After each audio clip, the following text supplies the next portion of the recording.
On the coldest night this city had seen in a decade, a young black woman gave away the last loaf of bread she had left in the world, and unknowingly handed a starving boy the foundation of an empire.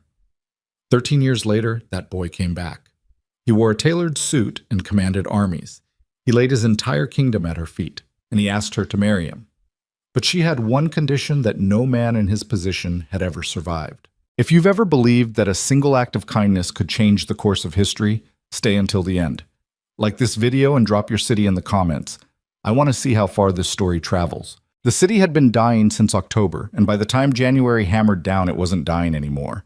It was just dead. Chicago in the deep freeze carried a particular kind of cruelty that people from warmer places never fully understood until the cold got into their bones and stayed there. It wasn't the temperature alone. It was the wind off the lake that came screaming down the corridor between buildings like something with a grudge. It was the way the ice formed in sheets across the sidewalks so that every step became a negotiation between your body and the ground. It was the silence that descended after midnight when even the desperate and the reckless had gone inside, leaving the streets to the streetlights, and the rats and whatever other creatures had no choice but to endure. Zaria Brooks had no choice. She had been inside the bakery since 4 a.m, which was the only way the math worked. Bread needed time. Dough needed time. The oven needed time to heat because the building's ancient heating system ran on a prayer, and whatever warmth bled through the walls from the restaurant 2 doors down. She'd learned in her first winter running the place that if she didn't start the ovens at 4, the first batch wouldn't be ready until 8, and the handful of morning regulars who kept her lights on wouldn't wait that long. So 4 a.m, every morning. The bakery was called Brooks and Daughters, which had been her mother's idea and her mother's dream, and after her mother's stroke 4 years ago, had become Zariah's inheritance, whether she wanted it or not. It occupied the ground floor of a narrow 3-story building on the south side of Pilsen, sandwiched between a laundromat that kept inconsistent hours and the restaurant, a Dominican place called Maricela's, whose owner, a broad-shouldered woman named Celia, sometimes brought Zariah rice and beans through the back door when she could tell Zariah hadn't eaten. The bakery's interior was small and exhausted-looking, like everything in the neighborhood that had survived long enough to show its age. The display cases along the front wall were old enough that the glass had developed a slight fog at the bottom corners that no amount of cleaning removed. The tables, 4 of them, mismatched, bought secondhand from a restaurant that went under 3 years ago, sat between the cases and the door like furniture in a waiting room. The walls held framed photographs of the neighborhood going back decades, alongside a chalkboard menu that Zariah updated every morning in her mother's careful handwriting that she had taught herself to imitate because changing it felt like erasing something she wasn't ready to lose. The kitchen in the back was hers alone. That was where she felt most like herself. 4 commercial ovens she'd learned to coax and curse and negotiate with like difficult relatives. Stainless steel prep tables scarred by years of knives and rolling pins. The industrial mixer that had broken down twice and been repaired both times by her neighbor's cousin, a quiet man named Terrence, who accepted payment in cornbread and never complained. Flour in 25-pound bags stacked against the back wall. Butter and eggs in the walk-in cooler that ran cold enough but not too cold, which she'd figured out by trial and error, and one catastrophic batch of croissants she'd rather forget. She knew every inch of this kitchen the way she knew her own body. Its rhythms and its failures and the specific groan the oven on the far left made when it was about to give her trouble. What she didn't know, standing at the prep table at 11:47 on a Tuesday night finishing the last of the cleanup, was that she had exactly $32.17 in the business account. She knew the number. She just couldn't fully hold it in her mind without the walls starting to close in. So she developed a habit of keeping it at a certain distance, the way you keep a bad diagnosis at arm's length, until you absolutely have to face it. The rent was due in 11 days. $1,400. She had 32. The notice from the landlord, a property management company with a downtown address and a form letter that felt designed to be as impersonal as possible, was folded in the front pocket of her apron because she'd taken it out of the register earlier and then didn't know what to do with it, and putting it in her pocket had felt like doing something, even if it wasn't. The notice used words like delinquent and notice of intention and cure or quit, language that her mother had never needed to learn because her mother had always found a way. had always pulled something out of nothing, had run this bakery for 22 years before the stroke took half her mobility and all of her ability to stand for 8 hours at a stretch. Zariah was 31 years old, and she had been running the bakery for 4 years, and she had never once in those 4 years felt like she fully knew what she was doing. She felt like she was wearing her mother's coat, a coat that almost fit, that she'd grown into in some ways, but not others, with sleeves slightly too long and a weight that she sometimes couldn't tell was the coat itself, or the knowledge that the coat had belonged to someone else first. Her daughter Maya was 6. She was asleep upstairs in the apartment that occupied the second floor of the building, the apartment that had been Zariah's childhood home and her mother's home, and now belonged to both of them.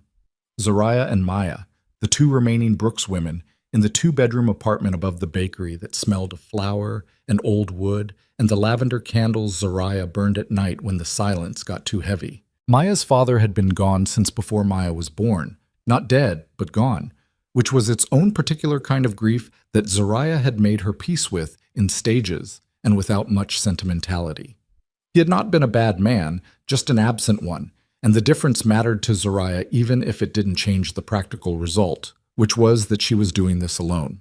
She untied her apron and draped it over the stool by the prep table and moved through the kitchen toward the front of the bakery to check the display case one more time before she locked up. This was her last ritual of the night, a walk through, a checking of locks, a making sure everything was as it needed to be for morning. She usually did it by feel, by habit, not really seeing the display case so much as confirming it was there. She was almost to the front door when she heard it. Not a knock, exactly. More of a weight against the door. A body leaning rather than knocking. The particular dull thud of someone who didn't have enough energy left to make a proper sound. Zariah stopped. It was nearly midnight. The closed sign had been up since 9. The street beyond the door's small window was empty under the orange wash of the streetlight, and for a moment she thought she'd imagined it, her mind manufacturing sounds the way it did when she'd been awake too long, when the edges of things started going soft. Then it came again. She crossed to the door and looked through the glass. The boy on the other side of the door was maybe 15, maybe younger. It was difficult to tell because his face was drawn tight with cold in a way that aged him and hollowed him at the same time. He was Korean, thin in the way of someone who had been thin for a while and not by choice, wearing a jacket that was completely wrong for Chicago in January.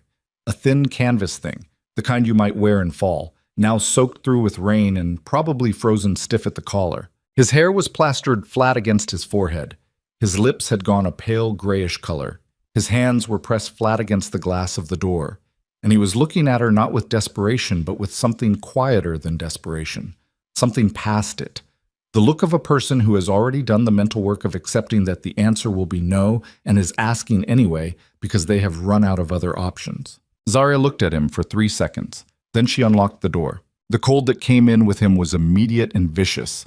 He stumbled more than stepped through, catching himself on the doorframe, and up close he was worse than he'd looked through the glass. His skin had a grayish undertone beneath the normal brown of his complexion. His teeth were trying not to chatter and losing the battle. He smelled of rain and wet concrete, and something metallic she recognized after a moment as fear, the particular sharp smell of a body that has been running on adrenaline and cold for too long. In his right fist, he held coins. She could see them pressing against his palm, a pathetic small collection of silver and copper that he extended toward her with the rigid formality of someone who had been raised to pay for things and was humiliated that this was all he had. "Bread," he said. His English was careful and heavily accented, and clearly something he was doing through significant effort. "Please, I have—" He opened his hand. The coins spilled slightly on his palm. She looked at them without counting them. She didn't need to count them. She looked at the display case. There was one loaf left, a round sourdough she'd made that morning, a little dark on the top because the oven had run hot, which was why it hadn't sold.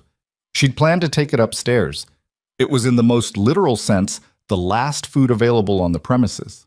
Zariah looked at the loaf, looked at the boy, looked at the notice in her apron pocket, which wasn't in her apron pocket anymore because she'd taken the apron off, but she felt it anyway, the weight and the shape of it like a phantom limb.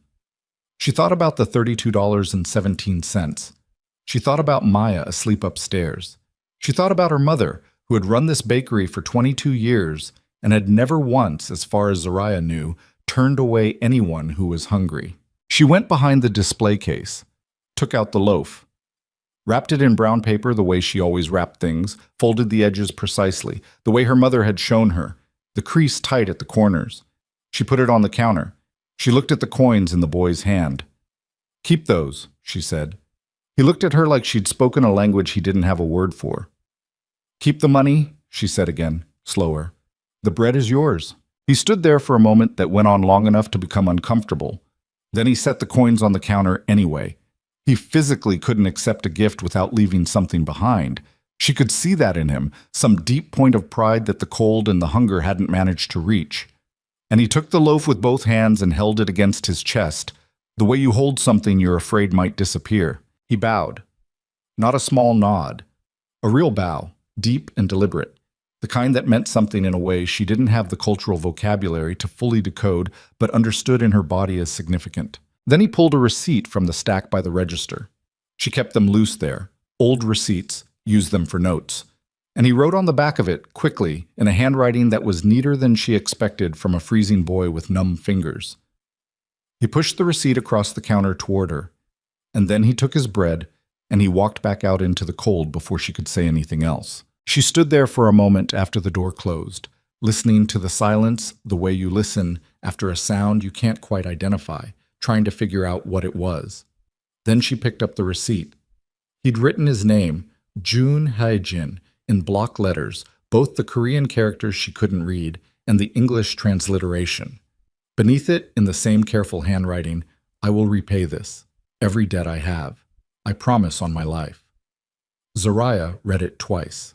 Then she set it on the counter, locked the front door, and went upstairs to sleep. She did not think about the note again for 13 years. The February rent came and went like a debt collector that had learned where you lived. Zariah scraped it together the way she always scraped things together. Cashing in a small savings bond her mother had taken out for her in the 90s and largely forgotten about. Running a weekend pop-up at the farmer's market 2 neighborhoods over. Convincing Celia at Maricella's to let her supply the restaurant's dinner rolls for the month at a rate that was generous enough to feel like charity, and which Zariah accepted because she had no room left for pride. She kept the bakery open. This was, at this point in her life, the primary achievement she organized her sense of self around. Not flourishing, not growing, open. Spring came to Pilsen with its usual tentative quality, crocuses pushing up through the gaps in the sidewalk, the Dominican restaurant hanging its doors open to let the warm air through. Maya turned 7 in March, with a birthday party Zariah threw in the bakery after closing. Paper streamers from the dollar store, a cake Zariah baked herself. 6 of Maya's friends from school crowded around the mismatched tables eating cake and being 7 years old with the particular ferocious joy that 7-year-olds brought to cake. Zariah stood in the kitchen doorway and watched and felt for the length of that afternoon like things might be okay. They were not okay, but they were open, and that had to count for something. The summer of that year was when the neighborhood started changing in ways that were visible if you paid attention, which Zariah did, because paying attention to the neighborhood was how her mother had survived in this location for 2 decades, how she'd known when to extend credit and when to hold back, when a business on the block was about to fail, and when a new family was putting down roots and would become regulars. The neighborhood told you things if you listened. What Zariah heard that summer was money. Not her money. New money. From outside. The kind that announced itself through storefront renovations and new construction, and the particular species of coffee shop that sold individual cups for $6 and had reclaimed wood on the walls. 2 blocks north of the bakery, a building that had been vacant for years was going up. Residential, 12 stories. The kind of building that had a roof deck and a fitness center and a lobby, with exposed concrete and a leasing office that used words like urban and authentic in its promotional materials. The longtime residents of Pilsen understood what this meant. They had watched it happen to neighborhoods nearby. They used the word displacement with a flatness that was its own kind of grief. A word worn smooth by too much use, the feeling behind it still sharp, but the word itself gone dull. Zariah understood it too. And she understood that a bakery running on $32 in January was not going to survive an increase in rent if the building sold to a new owner, which she heard from Celia was a possibility, which Celia had heard from the building owner's nephew who came into the restaurant sometimes. She applied for a small business loan in June and was denied in July. The letter cited her debt-to-income ratio and her business's inconsistent revenue history. The language was not cruel, but it had the effect of cruelty, the way purely administrative language often did. She sat with the denial letter at the kitchen table after Maya was in bed, and she did not cry because she had spent her capacity for crying on the loan process itself. During the 3 weeks of gathering documents and filling out forms and walking into the bank branch on Michigan Avenue, feeling like she was asking for something she didn't deserve, the particular psychic weight of presenting yourself to an institution and waiting for the institution to evaluate your worth, and then receiving its verdict. She was not surprised by the denial. She had not expected anything else. What she felt was a kind of hollowing, an evacuation of whatever had been holding her upright, so that she sat at the kitchen table in the apartment that smelled of flour and lavender, and she looked at the denial letter, and she felt very clearly and very simply that she was tired. Not depressed, not hopeless, just tired. The specific exhaustion of a person who has been running a race they were never sure they could finish, who has been running it for years, who cannot see the finish line and is not even sure there is one. She folded the denial letter and put it with the other documents in the folder she kept under the bed. She made tea. She stood at the kitchen window and looked out at the alley behind the building, the orange light from the restaurant kitchen across the alley, the sound of Celia's staff finishing their dinner service. She thought about her mother, who was in a care facility 20 minutes away, who Zariah visited on Sundays, who sometimes recognized her and sometimes didn't, who in her clearer moments talked about the bakery with a pride that made Zariah feel simultaneously grateful and crushed beneath the weight of it. She thought about the receipt the boy had left. She didn't know why she thought about it. It had been almost 8 months since that January night, and she hadn't thought about it in weeks. But standing at the kitchen window, she found herself thinking about the way he'd bowed, the depth and the sincerity of it. A 15-year-old boy, freezing and humiliated and probably terrified, who had still managed to carry himself with a dignity that she recognized as something genuine and not performed. I will repay this. Every debt I have, I promise on my life. She hadn't kept the receipt. She hadn't thrown it away either. She had a vague memory of putting it somewhere, a drawer maybe, or the folder of miscellaneous papers she kept in the bottom of the filing cabinet. She hadn't looked for it and had no intention of looking for it. She finished her tea and went to bed. The next morning she woke up at 4 and went downstairs and turned on the ovens and started the bread. The years passed the way years do when you're too busy surviving to track them cleanly, not in chapters but in accumulations. Small things adding up until you look back and realize that a significant amount of time has moved through you. Maya grew. She was in the way of children who grow up in small businesses, fluent in the rhythms of the bakery before she was old enough to articulate what she understood. By 8, she could work the register. By 9, she had opinions about the sourdough starter that Zariah took seriously and sometimes incorporated. By 10, she was helping with the simpler prep work on weekend mornings, wearing an apron cut down from one of Zariah's old ones, her hair pulled back under a bandana the way Zariah wore hers. She was also, by 10, asking questions that Zariah didn't fully know how to answer. About money, which children absorb through the texture of their environment, regardless of how carefully adults try to shield them. About the neighborhood, which was visibly changing in ways that even a 10-year-old could read. About why some of the old stores on the block had closed and what those new buildings were. "Are we going to have to move?" Maya asked one evening, sitting at the prep table doing homework while Zariah cleaned the ovens. "No," Zariah said, which was the only answer she could give, though she was not certain it was true. "Mrs. Espinosa's family moved," Maya said. Mrs. Espinosa had been Maya's third-grade teacher who had lived in the neighborhood for 30 years and had been displaced when her building sold. "I know," Zariah said. "And the Hernandez Bakery closed." The Hernandez Bakery was a Mexican panaderia 2 streets over that had been in the same family since the 80s and had closed 8 months ago when their rent tripled. "I know," Zariah said. Maya was quiet for a moment, the particular quiet of a child processing something large. "Are we like them?" Zariah stopped scrubbing the oven rack. She stood up and looked at her daughter across the kitchen, this girl who had her own jaw and her mother's eyes and who was already, at 10, building the habit of looking at hard things directly that Zariah recognized as a trait worth protecting. "We're fighting," Zoraya said. "That's different from being like them." Maya seemed to consider this. Then she went back to her homework, and Zoraya went back to the oven, and neither of them said anything else about it that night. But the question stayed with Zoraya. It settled into her the way questions from children did, not as something you answered and moved past, but as something you carried, because the child was right to ask it, and you were responsible for whatever answer the real world eventually provided. She fought. That was accurate. She fought for every month, every quarter, every year. She applied for grants she mostly didn't get, and programs she sometimes did. The city's Small Business Assistance Office, and the Neighborhood Development Organization, and a foundation that provided forgivable loans to minority-owned businesses, which gave her $12,000 in her third application year, and felt like a reprieve that lasted just long enough to not feel precarious before it ran out. She was 37 years old, and she was still here, and the bakery was still open, and Maya was in middle school, and her mother was still alive in the care facility, less frequently lucid, but alive. And Zoraya visited every Sunday, and sometimes her mother recognized her and said her name in the voice she'd had before the stroke, the full warm voice. And those were the moments Zoraya organized her week around. She had not thought about the boy in years. He came in on a Wednesday in October. She noticed him because of the suit. Men in suits came into the bakery occasionally. There was a legal aid office 3 blocks away, and a social services agency that had recently moved into the new building, and sometimes lawyers and social workers came in for coffee and whatever was in the case that morning.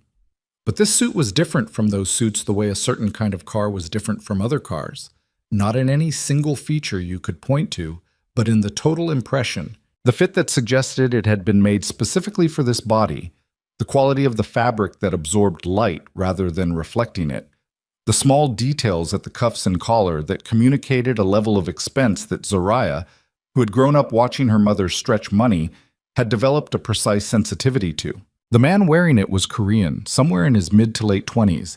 He was not tall, average height, lean, with a stillness about him that was the opposite of the nervous energy she was used to seeing in men who came in alone. He stood at the counter and looked at the case the way someone looked when they already knew what they wanted but weren't in a hurry to announce it. "Sourdough," he said when she came to the counter. "The round loaf." His English was accented but fluent, the careful pronunciation of someone who had worked hard at it. "To go?" "Yes." She wrapped it the way she always wrapped bread, brown paper, the precise fold at the corners her mother had taught her. She slid it across the counter and told him the price, and he paid in cash. Exact change, folded bills from a clip that she noticed without meaning to had a significant number of 50s behind the front 20. He took the loaf and left. He came back Friday. Same order. Same suit, or a suit indistinguishable from it in quality if not an exact shade. Same stillness. He paid and left without small talk, which she respected. She had regulars who talked too much, and she was constitutionally unsuited to performing warmth she didn't feel, so a customer who wanted bread and nothing else was genuinely easy for her. He came back the following Wednesday and Friday. By the 3rd week, she had stopped noticing the suit and started noticing him, the way he stood, the way his eyes moved around the bakery with a quality that she could only describe as assessment, not suspicious but thorough, like someone who had a professional habit of taking inventory, the way he sometimes glanced at the photographs on the wall. The way, on his 4th or 5th visit, he lingered slightly longer than necessary after receiving his bread, not long enough to be strange, but long enough that she noticed it. She didn't say anything. Neither did he. In the 4th week, he came in on a Monday, which was new, and he ordered coffee as well as bread, and he sat at one of the tables instead of leaving.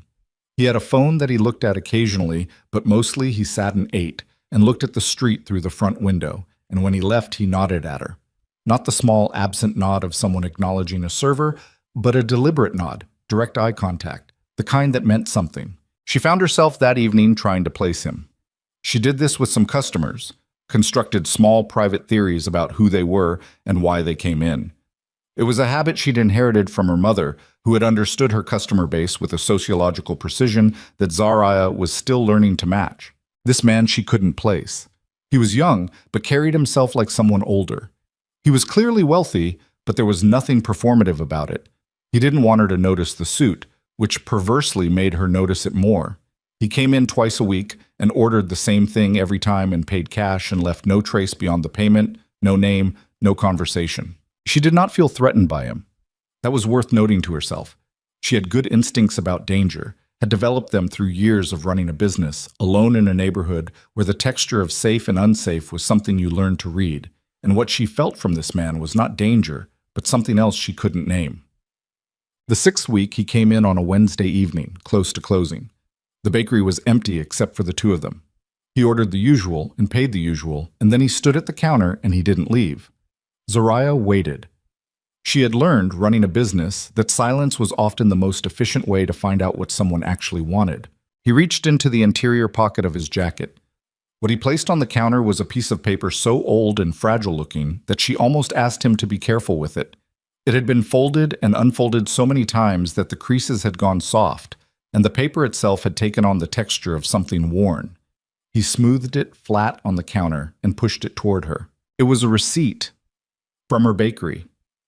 Old enough that the register paper had yellowed and the ink had faded to a grayish-brown. And on the back, in a handwriting that was neater than you'd expect from someone writing in the cold, she read, Jun Hae-jin.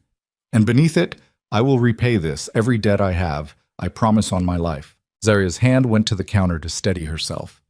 It was involuntary, the way a reflex was involuntary, her body understanding something before her mind had finished processing it. She looked up at him. He was watching her with an expression that she couldn't read except that it was careful, prepared. The expression of someone who has rehearsed what comes next many times and is now measuring the distance between what they rehearsed and what's actually happening. The bread was good, he said quietly. I still remember it. She looked back down at the receipt. 13 years. She had thought about him. Not often, not obsessively, but she had thought about him. On January nights when the cold came off the lake and the bakery was empty and she was alone in her kitchen, she had thought about the boy who had left her this note like a promise placed in a drawer. You kept it, she said, every day. She straightened up, looked at him with the full attention she gave to things that deserved it, which was a habit her mother had called her real inheritance. Who are you now? She asked. Not what he did, who he was. The question seemed to cost him something. She watched it move through him, through the stillness, through whatever controlled surface he presented to the world, and reach somewhere deeper.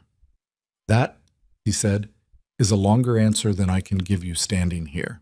Then sit down, Zariah said, and she locked the front door. The closed sign had been up for an hour, and the street outside was quiet under the orange lights, and the two of them sat across from each other at one of the mismatched tables.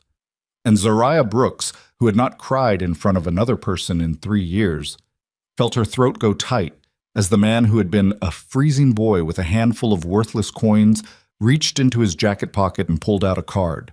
No name on the front, just a number. I want to tell you everything, he said, but not tonight. Tonight I only wanted to see if you still remembered. She looked at the card. She looked at the receipt, which was still on the table between them, the old paper carrying its old promise. She looked at him. I remembered, she said. He nodded. That same deliberate nod. He stood and straightened his jacket and looked at her one final time with an expression that was composed but not cold, banked, like something held carefully rather than something that wasn't there. I'll come back, he said. I know you will, Zariah said. She didn't know why she was certain of that, but she was. He walked out into the October night, and she sat at the table alone with the receipt between her hands and the card, and the knowledge that the boy she had fed on the coldest night of a terrible year had become something she could not yet name, something that wore a suit worth more than her monthly revenue and carried a 13-year-old receipt like a scar. She was still sitting there when her phone rang. It was Maya calling from upstairs, asking when she was coming up. 5 minutes, Zariah said. She tucked the receipt and the card into the pocket of her apron. She stood. She turned off the lights in the front of the bakery and went into the kitchen and stood in the dark for a moment, feeling the residual warmth from the ovens, smelling flour and yeast and the specific smell of her own history. The card had no name, just a number. She had not yet let herself think about what that meant. What it meant that the number was a private line, that the card was the kind of card you had made rather than printed, that the man who had given it to her had walked into her bakery 6 weeks in a row and ordered the same thing and waited until precisely the right moment to reveal himself. She had not yet let herself think about his hands, which had been steady on the counter when he smoothed out the receipt. Steady. The way hands were steady when a person had trained themselves past nervousness into a kind of permanent composure, which was not the same as calm, but could pass for it. She went upstairs. Maya was at the kitchen table with her homework and a bowl of cereal and the expression she wore when she'd been waiting longer than she thought was fair. "You okay?" Maya said. Zaraya put the apron on the hook by the door. She stood for a moment with her back to her daughter, touching the pocket where the card and the receipt were.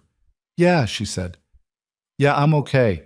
She turned around and smiled at Maya and went to the refrigerator and started thinking about what to make for dinner. And the whole time her mind was turning over the man in the suit and his careful stillness, and the way he'd said, "I wanted to see if you still remembered," and the thing she couldn't stop hearing underneath all of it, the thing that had settled in her chest like a stone dropped into still water, that he had told her nothing, not one real thing about himself or what he'd become, only that he was coming back, only that he owed her, and that whatever he owed, whatever a man like that, with a card like that and a suit like that and eyes like that, believed he owed a woman who had given him bread on a freezing night 13 years ago, was about to arrive at her door in a form she was not prepared for. He came back on Friday. Zaria knew he would. She'd known it the way she knew when rain was coming before the sky showed any sign of it.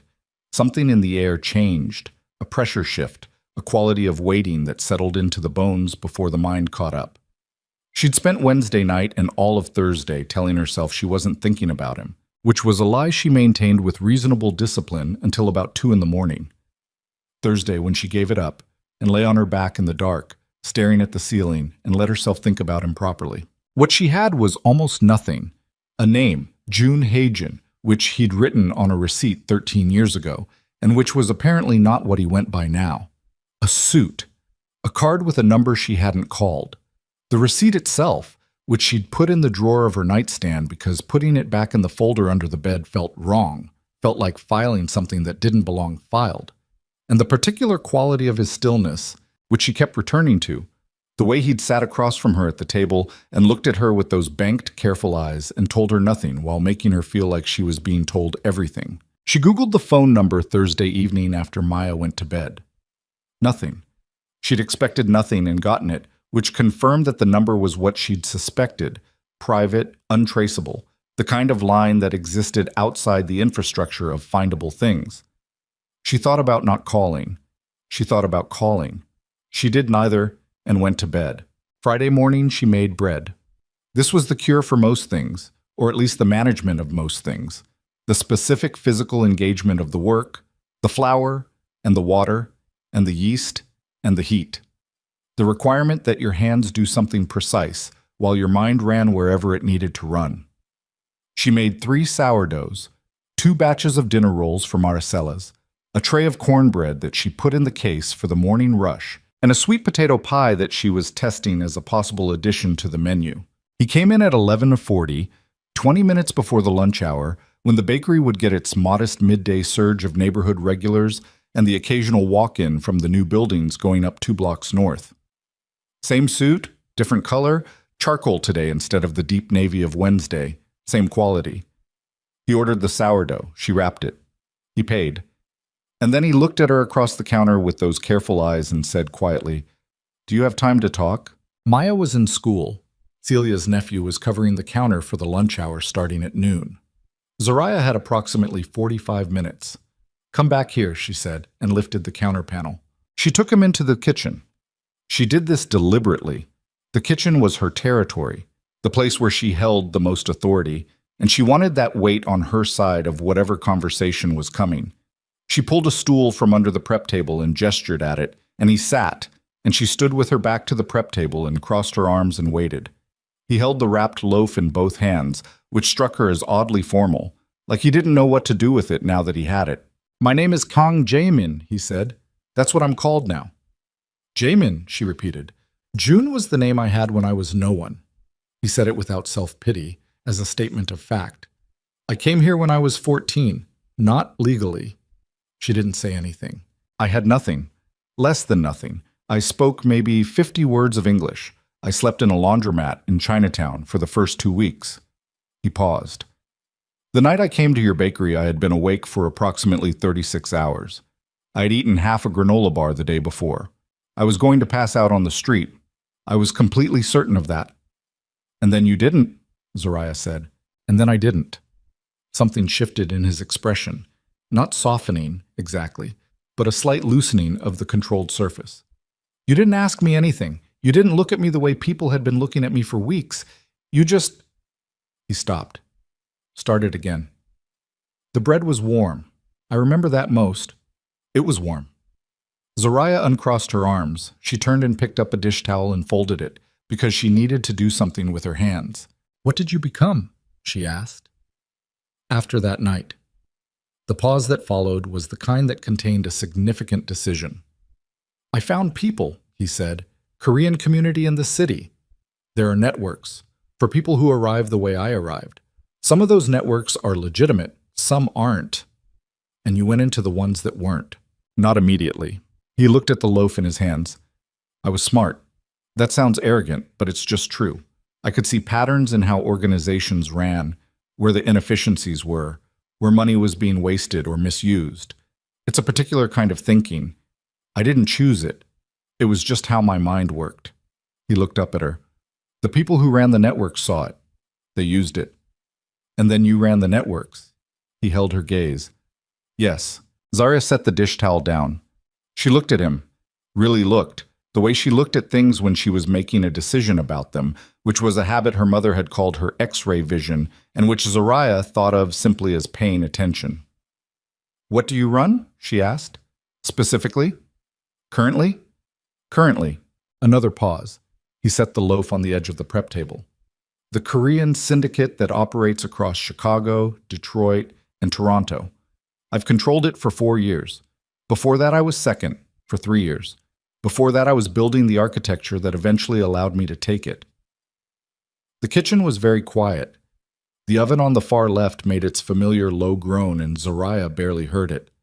How many people? She asked. Directly? 240. The network beyond that, significantly more. What do they do? He didn't look away. Everything that makes money in the dark. She absorbed this. She looked at the man on the stool in her kitchen.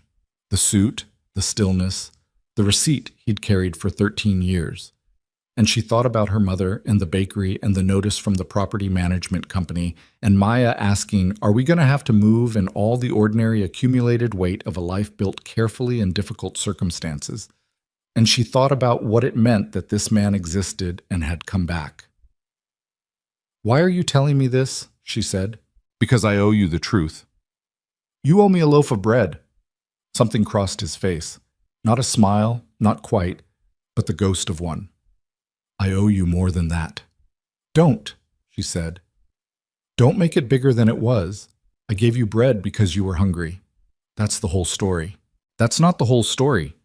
He leaned forward slightly, elbows on his knees, the first time she'd seen him break from that perfect posture. That night was the first time in 4 months that anyone had treated me like I was worth something. I was 14 years old and I had been invisible for 4 months. Not poor invisible, not struggling invisible, but actually invisible. Like my existence didn't register with anyone who looked at me. And you looked at me. You gave me something real. And He stopped. I built everything after that on the memory of what it felt like to be seen. Zariah stood very still. That's a lot of weight, she said finally, to put on 1 loaf of bread. Yes, he said. It is. The noon bell on the church 2 blocks away rolled its count and broke the silence between them. And from the front of the bakery, she could hear Celia's nephew coming in through the side door for his shift, the jingle of keys and the stamp of boots. She looked at Jamin for a long moment. Come back Monday, she said. We'll talk more.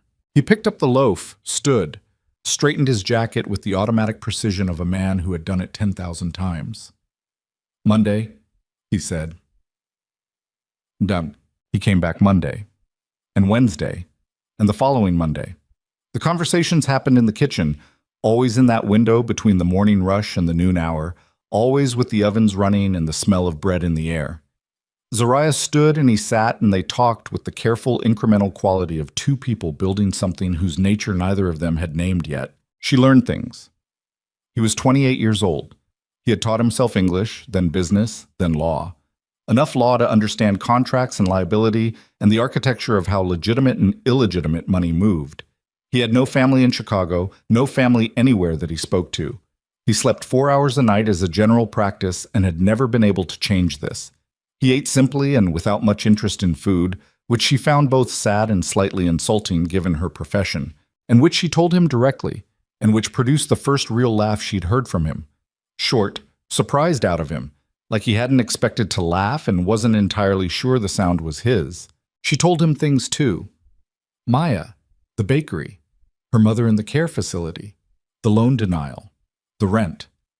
She told him these things with the flatness she brought to hard facts, without the coating of optimism she sometimes applied for Maya's benefit, and he listened with an attention so total it was almost uncomfortable, like being read, like every word she said was being carefully placed somewhere it would be kept. He never offered to fix anything. She noticed that. Other men, when she told them about the bakery's financial situation, went immediately to fix-it mode. Suggestions, connections, offered loans. He didn't. He just listened. And then, one Wednesday in November, he said, "What would save it, concretely? What's the number? To keep it open through next year? Probably 60,000. To actually stabilize it, put it on real footing, closer to 200. He nodded, like she'd told him the weather. "Don't," she said. He looked at her. "Whatever you're thinking about doing," she said, "don't." "I haven't offered anything." "You were about to." He was quiet for a moment. "Would it be so wrong? It's my money." "It's dirty money," Zariah said, not cruelly, but clearly. "You said it yourself, everything that makes money in the dark. I'm not putting that in my mother's bakery." Something moved through his expression, not offense, but something more complicated, like her refusal had confirmed something he'd been testing for. "Okay," he said. "Okay? Okay. I won't offer." She looked at him, just like that. "You're not a problem to be solved, Zariah. I know the difference." She held his gaze for a beat. 2.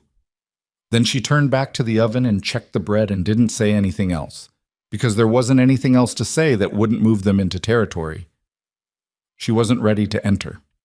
The first sign of trouble arrived on a Thursday evening in December, 2 weeks after the Monday Jamin brought a man with him. The man's name was Park Sung-hoon. He was introduced as an associate, which told Zariah nothing, and was clearly designed to tell her nothing. He was older than Jamin by 15 years, broad through the shoulders, with a face that had been damaged somewhere along the way, a scar along the left jaw, a nose that had healed slightly crooked. He wore a coat that cost less than Jamin's suits but was still significantly more expensive than anything in the bakery. He stood by the door while Jamin sat at the counter. He didn't pretend to look at anything else. He looked at Zariah with the direct appraising gaze of someone who had been asked to form an opinion and was forming it. Zariah looked back. "He doesn't have to stand there like that," she said to Jamin. "He's comfortable there." "I didn't ask if he was comfortable. I'm telling you, it makes my kitchen feel like a crime scene." Park Sung-hoon's expression didn't change, but something around his eyes shifted slightly. Amusement, maybe. Tightly controlled. Jamin said something to him in Korean. Park answered in Korean. The exchange was short, and whatever it contained, it ended with Park moving to lean against the wall beside the door, instead of standing in front of it, which was a minimal concession, but a concession. "What does he think of me?" Zariah asked. "He thinks you're a risk." "He's right." Jamin looked at her. "You're not a risk." "You don't know that. You've known me for 6 weeks." She kept her voice level. "A man in your position forming an attachment to someone outside your world. That's exactly the kind of thing that gets people killed in every story like yours. He's doing his job." The word attachment landed in the space between them, and neither of them touched it. "He's here because there have been movements," Jamin said, "in the organization. People who are watching where I go and what I do." Zariah set down the rolling pin she'd been holding. "Watching this bakery? Watching me. This bakery is where I come." He held her gaze with the steady deliberateness she'd come to recognize as his version of emphasis. I need you to understand that there may be consequences to this, to us talking. What kind of consequences? The kind that depend on how certain people interpret our relationship. And what is our relationship? Zoraya asked. She said it evenly, a genuine question, not a loaded one. Jamin was quiet for a moment. What would you like it to be? That's not an answer. No, he said. It isn't. He looked at the prep table, at her hands resting on it, at the flour dusted across her knuckles. I think about you when I'm not here. I've thought about you for 13 years in the way that you think about a debt you can't pay. And now I'm here and I think about you differently, and I don't know what to do with that because I have never in my adult life not known what to do. Park Sung-hoon was looking at the wall, very deliberately at the wall. Zarya breathed in and out. You need to go, she said. Jamin stood. Not forever, she clarified. But tonight, I need to think. He nodded, buttoned his jacket, looked at her one more time with that carefully banked expression. I'll come Wednesday, he said. Maybe, she said. He came Wednesday. She was there. Neither of them pretended surprise. The call came on a Monday 3 weeks before Christmas, at 7 in the morning when Zoraya was in the middle of the second batch of rolls. Her phone lit up on the counter with a number she didn't recognize, different from the card number, different from any number she had for Jamin. And something in the way it looked made her wipe her hands and answer it. The voice on the other end was Korean accented, male, older than Jamin. Mrs. Brooks, it said. We'd like to speak with you about a mutual friend. She kept her voice flat. Who is this? That's not important. What's important is that you understand the nature of the person you've been spending time with. I know who I've been spending time with. Do you? A pause. He hasn't told you everything. Nobody tells anyone everything. He hasn't told you about the people who died building his empire. He hasn't told you about the families who lost... Stop, Zoraya said. The voice stopped. If you have something to say to me, she said, say it straight. Don't try to stage it. Another pause. Longer. When the voice came back, it had shed some of its affected quality, become something more direct. He is currently in a very vulnerable position. There are people who would like to remove him from his position. Your visibility, the regularity of his visits to your establishment, gives those people leverage against him and potentially against you. Her hand tightened on the phone. What kind of leverage? The kind that involves people who have nothing to do with the organization being used as pressure points. The voice said it clinically, without relish, which was somehow worse than if it had been said with cruelty. We are not threatening you, Mrs. Brooks. We are informing you. There is a difference. I know the difference, Zoraya said. Her voice was completely steady. She was proud of that. And I'm telling you right now, I don't know who you are or what you want from this phone call, but whatever you're hoping I'll do in response to it, you should know that I raised my daughter alone in a failing business for 6 years, and nobody scared me into closing my doors. I'm not going to be scared now. The line was quiet for a moment. Tell Kong Jamin, the voice said, that his window is closing. The call disconnected. Zoraya stood in the kitchen with the phone in her hand and the ovens running and the smell of bread in the air and her heart beating at a rate she made herself consciously slow, breathing deliberately the way she'd learned to breathe in the hardest stretches of the hardest years, the controlled exhale that bought her brain enough oxygen to think. She called the number on the card. He picked up on the second ring, which told her he'd been near his phone, which told her something. There was a phone call, she said. This morning. The pause on his end lasted exactly 1 second. What did they say? She told him. All of it, precisely, in the order it happened. He listened without interrupting. When she finished, the silence stretched for 3 seconds before he spoke.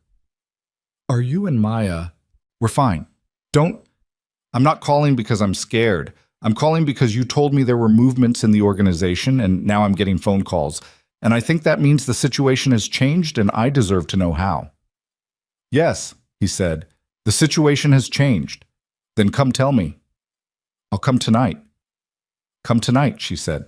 He came at 9 after Maya was in bed, with Park Sung-hoon in the car outside and 2 other men she could see from the front window standing at the corner. He sat across from her at the front table, and for the first time since she'd known him, he looked tired. Not physically, the composure held, but somewhere beneath it, in the specific way that tiredness showed around a person's eyes when they had been managing something enormous for too long. He put his hands flat on the table. "There is a faction within the organization," he said. "Men who have been loyal to me and are now loyal to someone else. They have been building their position for approximately 8 months. I have known about them for 6. Why haven't you done anything?" "Because the way I handle things in the organization, the way I've always handled them, requires precision, timing. I don't act until I know exactly what I'm cutting." He held her gaze. "But they have accelerated their timeline. The call you received this morning was not authorized by them. It was a freelance action by someone trying to impress them, but it tells me they're moving faster than I anticipated." Zariah looked at his hands on the table. "What does that mean for us?" The word sat between them for a moment. "It means," Jemin said carefully, "that you are now connected to me in the eyes of people who want to damage me. And I have to ask you something, and I need you to hear it as a genuine question and not as anything else. Ask. Do you want me to stop coming here?" Zariah looked at him for a long time. She looked at the receipt, which she'd brought down from upstairs, and which was sitting in her apron pocket the way the rent notice had sat in her apron pocket on a January night 13 years ago. She looked at the man who had been a boy and who had built something enormous and terrible in the dark, and who had come back to pay a debt that she'd never asked him to carry. She thought about the phone call, the clinical voice, the families who lost. She thought about Maya asleep upstairs. She looked at Jamin's hands on the table, steady, waiting. "If I say yes," she said, "if I tell you to stop coming here, what happens to you?" He blinked. It was a small thing, the smallest possible thing, but she saw it. "That's not the question you should be asking," he said. "It's the question I'm asking." He looked at the table. "I go back to what I was doing before I came here. I handled the situation with the faction. I continue." "And the person you've been when you're here? The one who laughs at the thing about the food and talks to Maya about her math homework and sits in my kitchen like it's the only place in the city where you can breathe." His jaw tightened, just slightly. "Gone," he said. Zariah reached into her apron pocket and put the receipt on the table between them. "I'm not telling you to stop coming," she said, "but I need you to understand something. Whatever this is, whatever we're building when you sit in my kitchen and I'm standing at my prep table and we talk, it cannot exist alongside what you do. You understand that? I cannot be a person in your life and have your life be what it is. Those two things cannot coexist." He looked at the receipt. "I know," he said. "So what are you going to do about that?" The question landed the way large questions landed. Not with drama, but with weight, a heaviness that settled into the room and changed the quality of the air. Jamin sat with it for a long moment, his hands on the table, the receipt between them, the sound of the city outside and Maya breathing in her sleep above them, and the ovens cooling in the kitchen behind them, ticking as the metal contracted in the cold. When he looked up, something had changed in his face, not softened, shifted, like a piece of architecture that had just been asked to bear a different kind of load and was deciding whether it could hold. "I need to think," he said. "Take the time you need," Zariah said. She picked up the receipt and folded it and put it back in her pocket. She looked at him one more time. "But Jamin," her voice was quiet and completely serious. "Whatever you decide, decide it because it's true. Not because of what I said, not because of what you owe me, because it's true." He stood, buttoned his jacket, looked at her with eyes that she could not fully read except that they were not empty.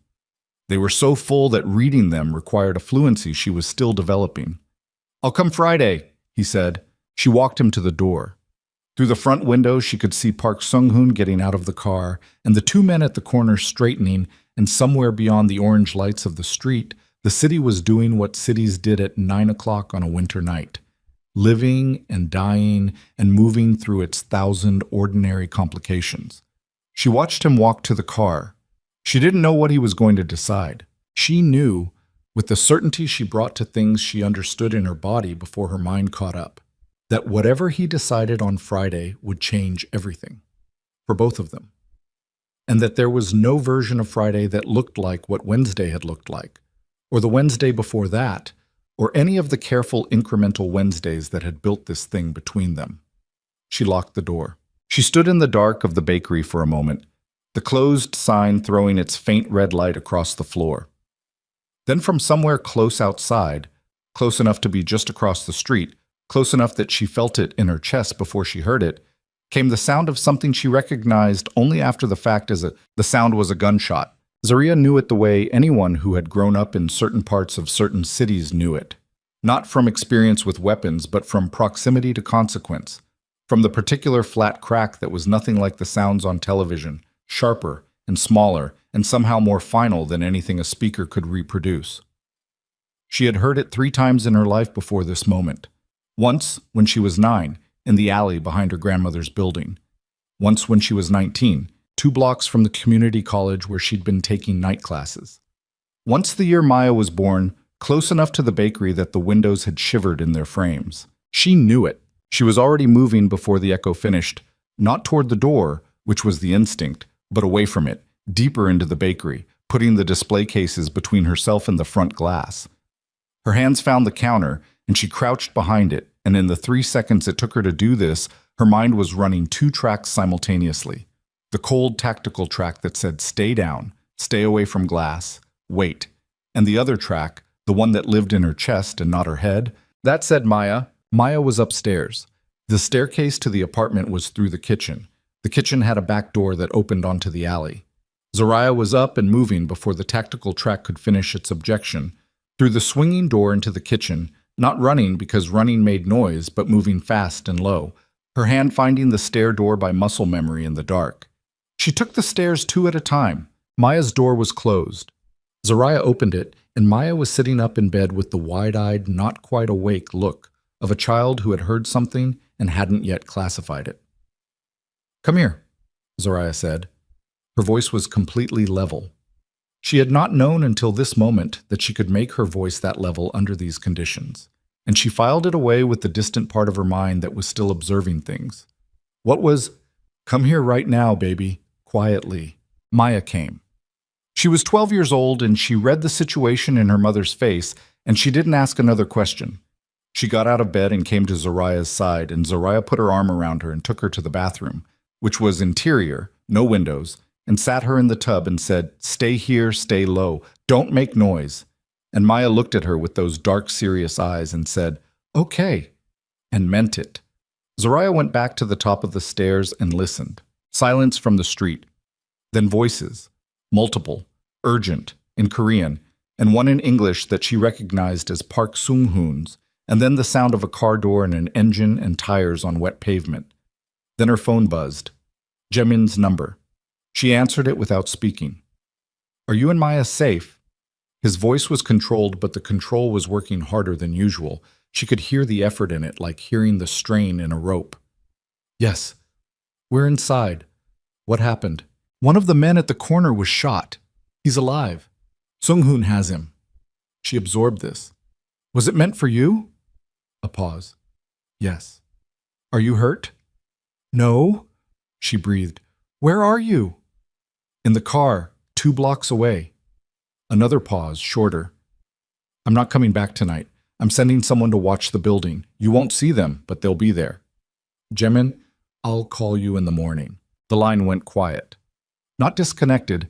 She could hear ambient sound, the hum of the car, Sung-hoon's voice in the background saying something fast and low, but quiet, like he was holding the phone and not speaking, like he needed the open line the way you sometimes needed the light on in the next room. She stood at the top of her stairs in the dark bakery building on a December night, and she held the phone against her ear, and she felt the specific cold of understanding something she hadn't let herself understand before this moment. This was not a situation. This was a world. And she was in it now regardless of what she chose, because the choosing had already happened. Somewhere between the second Wednesday and the first laugh, and the moment she'd said, "I'm not telling you to stop coming," the choosing had happened, and the gunshot outside had simply confirmed what was already true. She went and sat with Maya in the bathroom until they both agreed it was okay to move. He came Friday as he said he would, but Friday was different from every other Friday. He came alone. No Park Sung-hoon, no men at the corner. He came in through the back, which she'd told him to do. the alley entrance she used for deliveries, and he looked like a man who had not slept in 2 days, which she suspected was accurate. The composure was intact, but it was running on something other than ease now, on discipline, on the kind of professional self-containment that held because it had been built to hold under pressure, not because things were okay. She put coffee in front of him and stood at the prep table and waited. "Park Sung-hoon is the one who made the call," he said. She went still. "The call to you. The one telling you I hadn't told you everything. The one telling you your visibility gave people leverage." He looked at the coffee without drinking it. "He made that call himself. He is also the one who is building the faction." The kitchen held the words for a moment. "He was with you when you came here," Zariah said. "Yes." "He was standing in this kitchen." "Yes." "He was supposedly protecting you." "Yes." The word came out with a flatness that was its own kind of violence. "He has been with me for 7 years. He was the first person who believed in what I was building, the first person who came over from the previous leadership and gave me full loyalty, or what I believed was full loyalty." He picked up the coffee and set it down again without drinking. "I was wrong." Zaria looked at him. "How long have you known?" "Known completely? Since Thursday morning. Suspected? 2 months. He looked up at her. "I didn't tell you because I didn't know how to tell you without telling you everything, and I wasn't ready to tell you everything. You should have told me." "Yes." "The call came to my phone, Jaemin. Someone gave them my number. Someone who knew I was connected to you." She held his gaze. "Was it him?" "Yes." She turned away from him and stood facing the oven. She pressed both hands flat against the stainless steel of the prep table and breathed and organized what she was feeling into something she could use, which was the only thing she knew how to do with feelings that were too large for the space they were in. "The man who was shot," she said. "He'll live. Because of me. Because they're using me as—" "Stop." His voice was sharp, the sharpest she'd heard it. "That is not— You do not carry that." She turned back around. "Who carries it then?" He met her eyes, didn't answer. He didn't need to. "What are you going to do?" she asked. "I'm handling it." "That's not an answer. That's a deflection, and you know I know the difference." He was quiet for a moment, then, "There are people in the organization who are still loyal to me. I'm moving pieces. It takes time, and it has to be done correctly, or it comes apart. And while you're moving pieces, what are we?" He looked at her. "Because right now," she said, "there are men watching my building that I can't see. There are people who have my phone number who I have never met and who may or may not want to use my daughter as leverage against you. And I need to know what we are in that context because I cannot—" Her voice broke slightly on the last word, the first crack in the level surface, and she hated it and pressed past it. "I cannot be a variable in your equation, Jaemin. I will not be that." He stood. And he came around the prep table and stopped about 2 feet from her, close enough that she could see the specific quality of the exhaustion in his face, the particular way a person looked when they had been holding something enormous for too long and were right at the edge of the muscle giving out. "You are not a variable," he said quietly. "You are the reason I am asking myself whether any of this is worth continuing." She looked at him. "Don't say that like it's a compliment. It isn't a compliment, it's the truth." He held her gaze with an intensity that was different from all the careful, controlled attention she'd seen from him before. Rawer, less managed, something that had slipped past the composure and didn't seem inclined to go back. "I have been in this organization for 13 years, and I have never once asked whether the thing I was building was worth what it cost, because there was no one to ask it for. There was nothing outside of it that made the question possible." He paused. "Now there is. Me," Zaria said. "You. Maya. This kitchen. The bread." A breath. "The fact that you don't look at me the way everyone else looks at me." She held the eye contact and she felt the full weight of it. Not romantically, not in the uncomplicated way of people who had not been through what she had been through, but in the way of a woman who had spent 6 years making impossible decisions alone and who understood what it meant to be seen by someone who looked at you with real attention, rather than with need or fear or calculation. "I need you to make a decision," she said. "A real one, not a tactical adjustment, not a piece you're moving on a board." She kept her voice level and she held his gaze. "If you want to be in this, whatever this is, You leave. You leave it completely. You find a way that I won't pretend to understand the mechanics of, and you leave, and you build something different." She paused.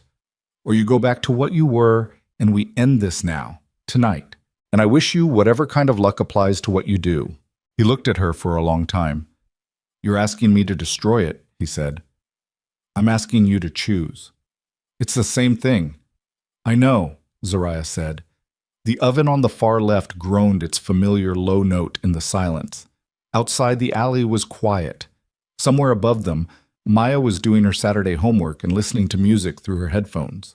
The faint tinny beat of it audible through the ceiling if you were paying attention, which Zariah always was. Jemin looked at the ceiling, listening, she realized, to the same thing she was listening to. He looked back at her. "Give me 90 days, he said. To do what? To dismantle it, properly, in a way that doesn't start a war and doesn't leave loose ends that come back." He said it with the quality of a man describing something technical, because for him it was something technical, the most complicated project of his life stated in the most direct terms available. 90 days. After that, I walk out and I don't go back. Zariah studied him. And Sung Hoon? His jaw tightened. Handled. That word worries me. It should mean, he said carefully, removed from power, isolated, made irrelevant. A pause. I have not, in 7 years of running this organization, ordered anyone killed. That is one line I have not crossed. I need to know it stays uncrossed. It will. She looked at him for a long moment.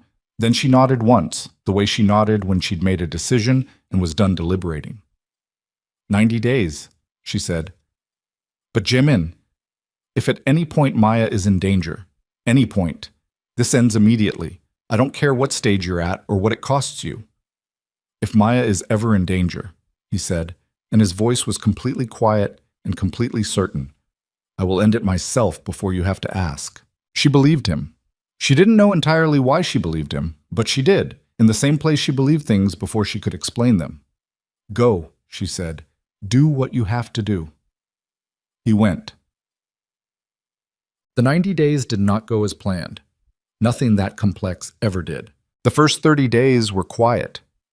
In the way that pressure built behind closed doors was quiet. The silence of something accumulating rather than the silence of nothing happening. Heyman called every day, sometimes twice, brief calls that were more status reports than conversations. The faction's membership was being identified, financial structures were being examined. The legal architecture that could convert the organization's legitimate holdings into fully clean businesses was being constructed by 3 attorneys who did not know they were working toward the same end. Zariah kept the bakery open. She baked bread. She helped Maya with homework. She visited her mother on Sundays, and on one of those Sundays her mother was lucid enough to look at her with clear eyes and say, "You seem different," in the voice she'd had before the stroke. And Zariah had sat with her for a long time without knowing how to respond to that. She was different. She knew that. Something in the last 2 months had rearranged things inside her. Not broken them, not damaged them, but shifted them the way furniture shifted in a room when you finally moved it to where it actually belonged. The 31st day, everything broke open. She was at the morning prep when her phone rang. Not Jimin's number, not any number she recognized. She almost didn't answer it. She answered it. Ms. Brooks. The voice was female, American accented, the clipped, careful diction of someone reading from a script or making a deliberate effort to be precise. My name is Agent Carla Reyes. I'm with the Federal Bureau of Investigation. We'd like to speak with you about your relationship with Kang Jae-min. The rolling pin in Zariah's hand kept rolling. She watched her own hands continue to work the dough with a detachment she recognized as the body's way of maintaining function when the mind needed a moment. I'm listening, she said. We'd prefer to do this in person, today, if possible. I have a business to run. We understand. We can come to you. She stopped rolling. No, she said. You cannot come here. She thought of Maya leaving for school in 45 minutes. She thought of the men she couldn't see who were watching the building. There's a coffee shop on Halsted, 3 blocks north, 12:30. A pause. We'll be there. There were 2 of them. Reyes, who was mid-30s and compact with the kind of watchful stillness that reminded Zoraya uncomfortably of Jayamin's stillness, though it had a completely different texture, and a younger male agent named Kowalski, who had the look of someone on his second field assignment trying not to show it. They had coffee and a folder that Reyes opened on the table and did not show Zoraya immediately. "How long have you known Kang Jaemin?" Reyes asked. "You know the answer to that," Zoraya said. "Otherwise you wouldn't be here." Reyes looked at her with an expression that was professionally neutral, but contained within it, Zoraya thought, the faintest trace of respect. 6 weeks? About that. Prior to 6 weeks ago? I met him once, 13 years ago. He was a child. He came into my bakery hungry, and I gave him bread. She held Reyes' gaze. That's all. And now? Now he comes in twice a week and buys sourdough. We talk. About? His past, my bakery, my daughter. She looked at the folder on the table. Are you going to tell me what's in that? Reyes opened it. The photographs came first. Zoraya had not been prepared for the photographs. She had understood in the abstract that Jaemin's world contained things she hadn't seen, but understanding in the abstract and looking at evidence of it were different operations conducted by different parts of the brain. She looked at them with the same deliberate control she brought to difficult things, and she didn't let her face do anything she hadn't authorized. Then came the documents. Financial records, some of them. Network diagrams. Names she didn't recognize connected by lines to other names she didn't recognize, and in the center of several of these diagrams connected to everything, a name she did recognize. Kang Jaemin. We have been building this case for 4 years, Reyes said. We are approximately 8 weeks from being in a position to move on it. She paused, and the pause had a weight to it. Your involvement complicates things. My involvement, Zoraya said carefully, is buying sourdough. Your involvement, Reyes said, with the same careful tone, is a daily phone contact with the primary target of a federal investigation into organized crime. Your building is under surveillance by at least 2 separate parties, one of which is us. She looked at Zoraya directly.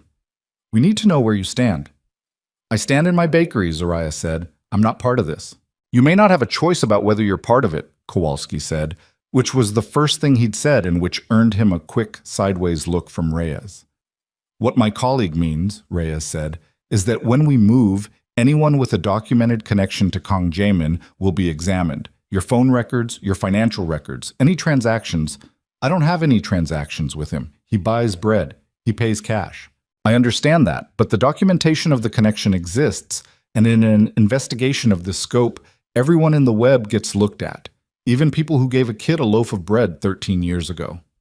Reyes closed the folder. We're not here to threaten you, Ms. Brooks. We're here because we believe you are a civilian who has gotten close to a dangerous situation without fully understanding the danger, and because we want to know. She paused. Does he know we're coming? Zaria looked at the closed folder on the table. She looked at the coffee she hadn't touched. She looked at Reyes with the full directness she brought to things that deserved it. You're asking me to inform on him, she said. I'm asking if he has information about our investigation. Same question. Reyes held her gaze. Ms. Brooks, this man runs a criminal organization. People have been hurt by what that organization does. Families have. I know, Zoraya said. I know what he is. Her voice was quiet and completely steady. I have always known what he is. He told me himself, on day 1. She looked at the folder. Does that surprise you? Reyes's expression shifted slightly. Yes, she said, honestly. It does. He told me because he said he owed me the truth. Zoraya sat back in her chair. I'm going to tell you the truth too, because I think that's the only thing that makes sense right now.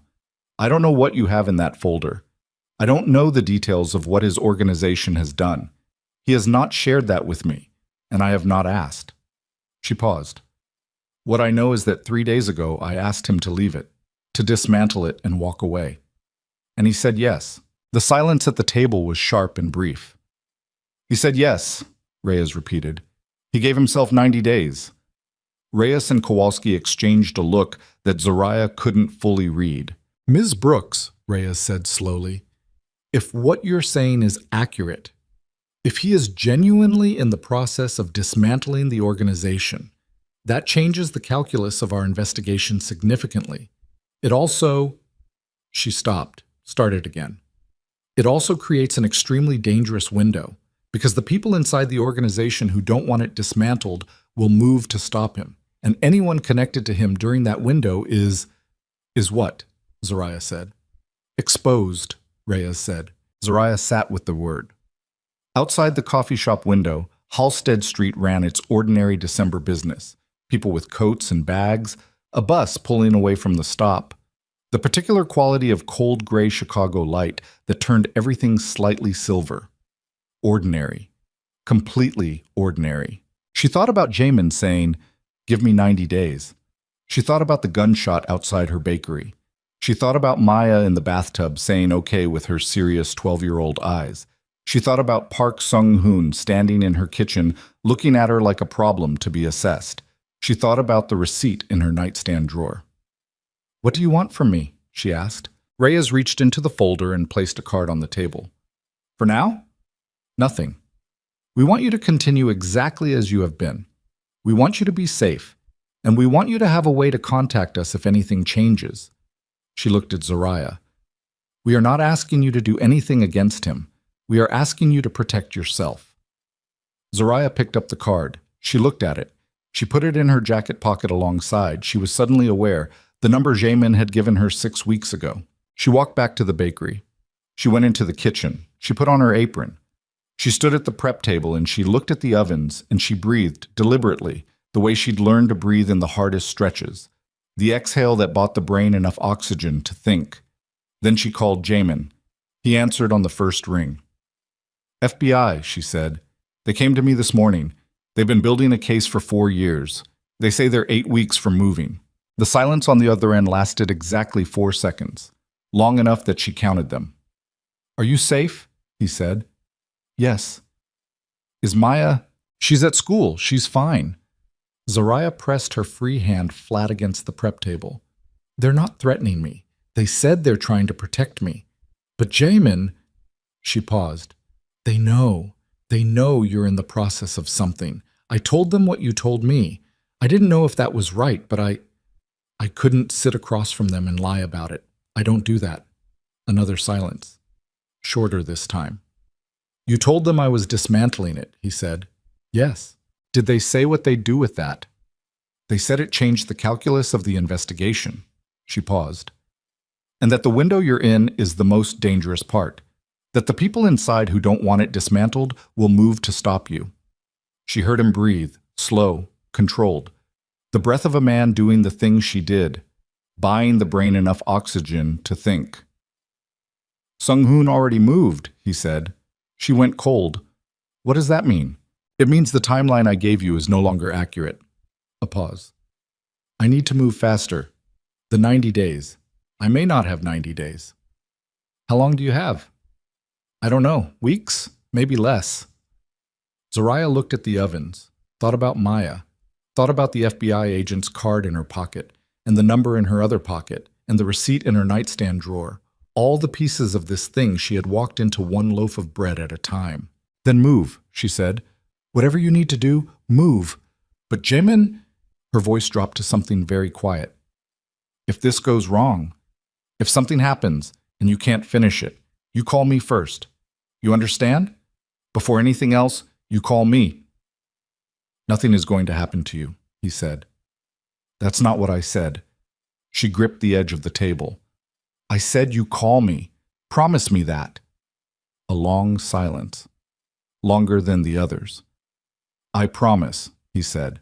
She hung up and stood in the kitchen of her mother's bakery with 2 phone numbers in her pocket pointed in opposite directions, and outside the alley was quiet. And above her, the ceiling held the ghost of Maya's music. And somewhere in the city, a man who had carried a receipt for 13 years was calculating how fast he could burn. The call came at 2:17 in the morning. Zariah was not asleep. She had not been asleep since 11, when she'd turned off the light and lain in the dark and listened to the buildings settle around her, and Maya breathe through the wall and the city outside, do what the city did at night, which was never fully go quiet. She'd been lying there with her eyes open, running the same calculations she'd been running for 3 days since the coffee shop, trying to find an arrangement of the pieces that didn't end with someone getting hurt, and failing because there wasn't one. The phone lit up the ceiling. Jaemin's number. She answered before the second pulse. I need you to listen.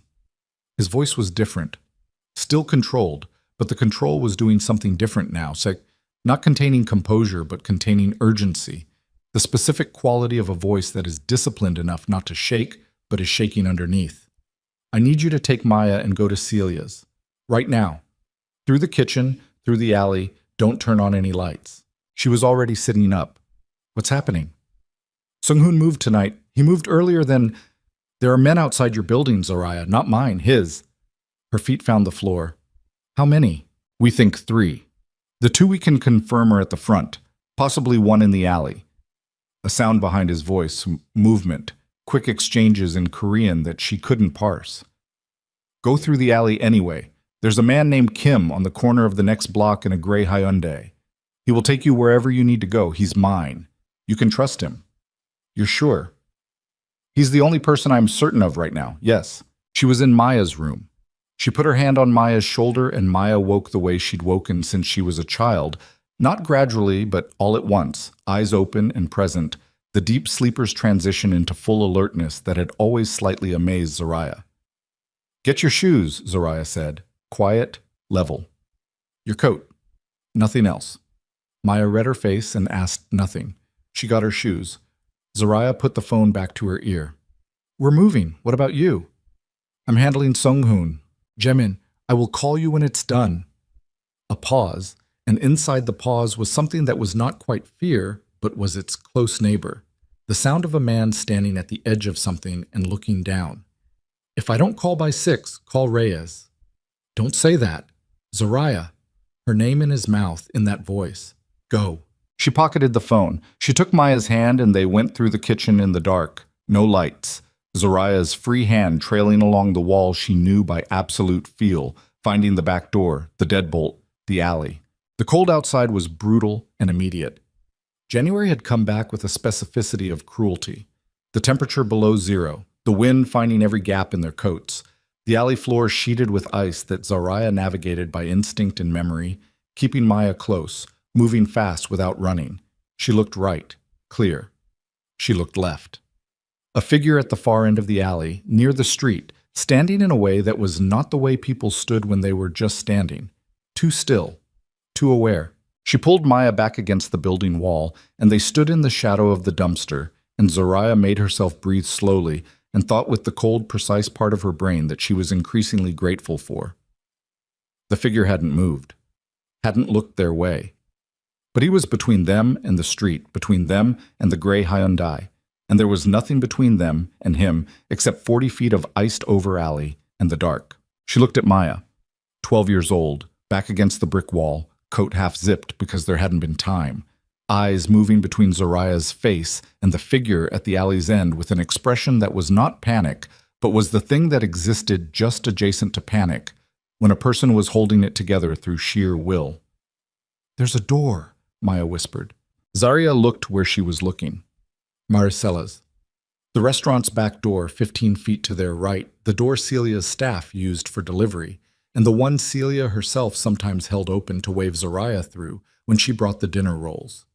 Zoraya knew that door. She knew it was usually locked from outside after service ended. She also knew that Celia frequently forgot to lock it. She took Maya's hand and they moved along the wall, hugging the brick, staying in the shadow. And when Zoraya reached the restaurant door, she tried the handle with the careful deliberateness of someone for whom the answer mattered more than almost anything had ever mattered. It opened. They went through. The kitchen at Maricella's was dark and warm and smelled of sofrito and clean steel, the particular dense smell of a restaurant kitchen after service. And Zoraya stood inside with Maya against her side and let the door close softly behind them and breathed. She texted Kim's description to Jaemin and got back a response in 40 seconds. Go through front. Kim will come to you. She texted Celia. I'm in your kitchen. I'm sorry, I'll explain. 3 dots appeared immediately, which meant Celia was awake, which shouldn't have surprised her. Then, I'll come down. Celia did not ask many questions. This was one of the things Zoraya had always valued about her. She was a woman who had lived enough life to know when questions were the wrong tool. She came down from her apartment above the restaurant in a robe with her reading glasses still on, looked at Zariah and Maya standing in her dark kitchen, and said, "Okay," with the flatness of a person making an assessment rather than an expression of acceptance. She fed Maya toast and made Zariah coffee and sat across from her at the kitchen table, while Maya dozed on the restaurant bench in the next room. And she said, "How bad?" "I don't know yet," Zariah said. "Is it the man in the suit?" Zariah looked at her. "You knew.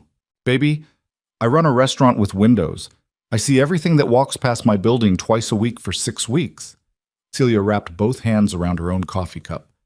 "I didn't say anything because you didn't say anything. And because he looked at you like—" She stopped. "Like you were the only fixed point in the room. I recognize that look. My husband used to look at me that way before he stopped." She set her cup down. "Are you safe here?" "For now. There's someone coming." Celia nodded. The nod of a woman who had decided to ask no more questions and meant it. Kim arrived at 3:40 in an unremarkable gray car, and Zariah woke Maya and they got in and Kim drove north without being asked where to go, which meant he'd been told, which meant Jamin had thought this through before the night fell apart. Kim was maybe 30, slight, with the particular focused silence of someone executing a task they'd been specifically prepared for. He did not speak. Zariah did not try to make him. They drove to a building in Lincoln Park that Zariah had never seen before, a mid-rise new construction, the kind with a keycard lobby and cameras at the entrance. Kim used a card and took them up to the 14th floor and unlocked an apartment that was furnished but felt unoccupied, the furniture placed with the generic accuracy of something staged rather than lived in. "Stay here," Kim said. "Do not open the door. Mr. Kang will contact you." Then he left. Maya stood in the middle of the living room in her coat and looked around and then looked at her mother. She was 12 and she was tired and she had been a remarkable person tonight, and Zariah felt something in her chest that was too large to have a clean name. "You can take your coat off," Zariah said. "What's happening, Mom?" "Sit down." They sat on the staged couch and Zariah told her. Not everything, not the weight of the financial records and the photographs and the network diagrams, but enough. She told her about Jamin and who he was and what he was trying to do and why they were in this apartment at 4 in the morning. She told it plainly, without cushioning, because Maya was 12 and smart and had been asking the right questions for years, and cushioning the truth was a way of saying the person couldn't handle it, which she had never believed about her daughter. Maya listened with her hands in her lap and her face doing the thing it did when she was processing something large, very still, eyes slightly unfocused, internal. When Zariah stopped talking, Maya was quiet for a moment. "He's trying to get out," Maya said. "Yes. Because of you." Zariah paused. "Because he decided to." "Mom." Maya looked at her with the precise expression of a 12-year-old who was done with imprecision. "Is it because of you?" "Partly," Zariah said. "Yes." Maya absorbed this. "Is he going to be okay?" "I don't know." Another pause. "Do you love him?" Zariah looked at her daughter. She thought about the question with the honesty she tried to bring to everything, the refusal to dress things up or down. "I think I might be getting there," she said. Maya looked at the floor. Then she nodded, the small decisive nod she'd had since she was 4, the nod that meant she'd made her assessment and reached her conclusion and was prepared to act on it. "Then we wait," Maya said. They waited. At 5:09 the phone rang. Not Jamin's number. A number she didn't recognize, and in the 3 seconds between seeing it and answering it, she felt her heart do something that was not quite stopping, but was its immediate neighbor. "Ms. Brooks." "Reyes. We need to talk." "How did you get this number?" "We've been tracking Mr. Kang's movements tonight. We know where you are." A pause. "We also know where he is." Zara stood and moved to the window, the dark city below, the lake invisible in the distance. "Where?" "A warehouse in the South Loop. We have eyes on the building." Reyes's voice was careful, the precision of someone choosing each word. "Miss Brooks, what's happening tonight is beyond anything we anticipated in terms of timeline. Sung-hoon moved with a speed that there are approximately 9 men in that warehouse. 6 are Sung-hoon's, 2 are Kang's, and Kang himself." The math was not difficult. Zoraya did it in the time it took her to breathe. Why are you calling me? She said. If you have eyes on it. Because we're trying to determine whether to move tonight or hold. What's the difference? If we move tonight, we take everyone in that building, including Kang. The case we've built goes forward, and he is part of it. A pause. If we hold, if whatever is happening in there resolves itself before we move, we have more flexibility. We have the option of considering the value of cooperation from someone who has voluntarily dismantled a criminal organization. Zoraya pressed her hand flat against the cold window glass. You're offering him a deal. I'm saying the option exists. I'm saying it exists specifically because of what you told me 3 days ago, and because we have been watching his movements tonight, and they are consistent with what you described. A man trying to end something, not escalate it. Reyes paused. I'm calling you because you are the one person in this situation who he will take a call from, and I need him to know that the option exists before he makes decisions in that building that cannot be unmade. The cold from the window glass came through Zoraya's palm and into her arm and settled in her chest. If I call him, she said slowly, and he's in the middle of something, I know, that's the risk, but the alternative is we move in 20 minutes and the option closes. Zoraya turned away from the window. Maya was watching her from the couch with those dark, serious eyes, and Zoraya looked at her daughter and thought about every decision she had made in the last 6 weeks and every decision before that. The 4 years of running the bakery alone, and the years before that, and the January night when a boy with a handful of coins had pressed his face against her glass, and she had unlocked the door. She had unlocked the door. Some decisions were made in the moment, and some were made long before the moment arrived. Give me 5 minutes, she said. She called Jimin. It rang 4 times, each ring a separate small crisis. And then he answered, and the sound behind him was not what she expected. Not violence, not chaos. Silence. A thick, deliberate silence of the kind that existed inside something rather than outside it. Zoraya. His voice was very quiet. Are you hurt? No. Where is Sung-hoon? A pause. In front of me. Is he? He's alive. He's contained. A breath. We are in the middle of something. I know. Reyes called me. She has eyes on the building. She has 20 minutes before she moves in and takes everyone. Zoraya kept her voice steady and direct. She said there's an option, cooperation from someone who has voluntarily dismantled the organization. She said the option is real, but it closes if they come in. The silence that followed was 6 seconds. She counted. She told you to call me, he said. Yes. And you called me. Yes. Another silence, shorter. What do you think I should do? He said. The question landed in her like a stone dropped from a height. He was not asking her to make his decision. He was asking because he trusted her answer above everything else available to him in this moment, and she understood that. And the understanding was its own weight that she held and did not put down. I think, she said slowly, that you have spent 13 years building something in the dark, and I think you have spent the last 6 weeks deciding to come into the light. She gripped the phone.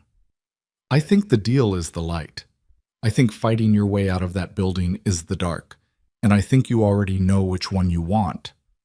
The silence this time was different, not calculating, not strategic, something quieter than that. Sung-hoon won't cooperate, he said. He will fight whatever deal. Sung-hoon is not your problem anymore. You said he was handled. He is. Then let Reyes have him. Let her have all of it. She paused. Walk out of that building, Jimin. Just walk out. She heard him breathe, the slow, controlled breath that was becoming as familiar to her as her own. The organization, he said. The men who are loyal to me. There are people who will be, I know, that's real. But you cannot protect everyone from every consequence of what you built. You can only decide what you do right now, in this moment. Her voice was quieter now. Walk out, call Reyes, take the deal. Silence. If I do this, he said, it's over. Everything I built, I know. I will have nothing.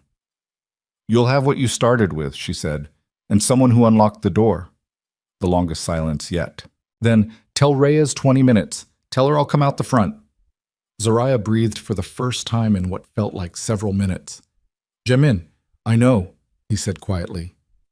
I know. She called Reyes.